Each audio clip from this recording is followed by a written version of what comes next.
गणमाध्यम समस्त प्रतिनिधि बंधु मानक स्वागत करुच्ची शुभेच्छा शुभकामना जनाऊँगी। अत्यंत आनंदर सह मु आपण मानक जनवाक चाहे चलित वर्ष आम 380 किलोग्राम बासुंगा पाट गुंडीचा श्रीमंदिर प्रशासन को आम प्रेरणा करुचु। यह चतुर्धामूर्ति पैता राखी एवं विजय डोरी काम व्यवहृत हुए। बासुंगी एक स्वतंत्र धरणर पाट सूता। यह एक पवित्र अत्यंत शक्तिशाली रेशम डोर मलबेरी रेशम कोषारू यह प्रस्तुत होता है। यह मुख्यतः गजपति जिला और उदयगिरी ब्लॉक रो जनजाति रेशम चाषी द्वारा ये आमदानी होता है। कोरापुट जिलू संगृहित कईथ फल अठा लगा जाई यहाकू रंगायित करा जायथा है।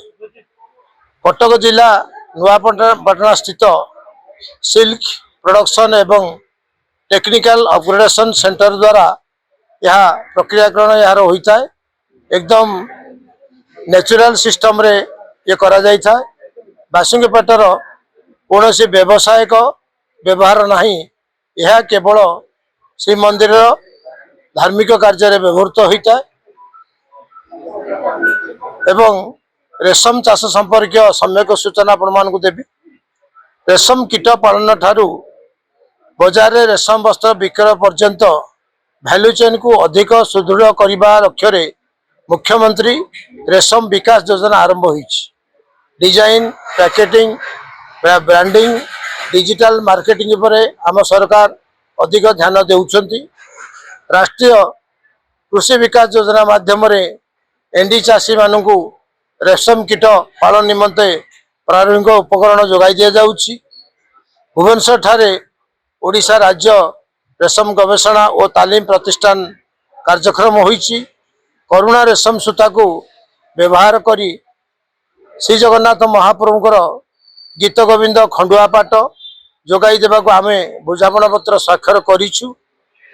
मेरा रेशम मेरा अभियान प्रतियोगिता रे समग्र देश रे ओडिशा श्रेष्ठ प्रदर्शनकारी राज्य भावे पुरस्कृत होगा संगे संगे रेशम क्षेत्र में उत्कृष्ट जिला भावे मयूरभंज जिला सम्मानित होइछि।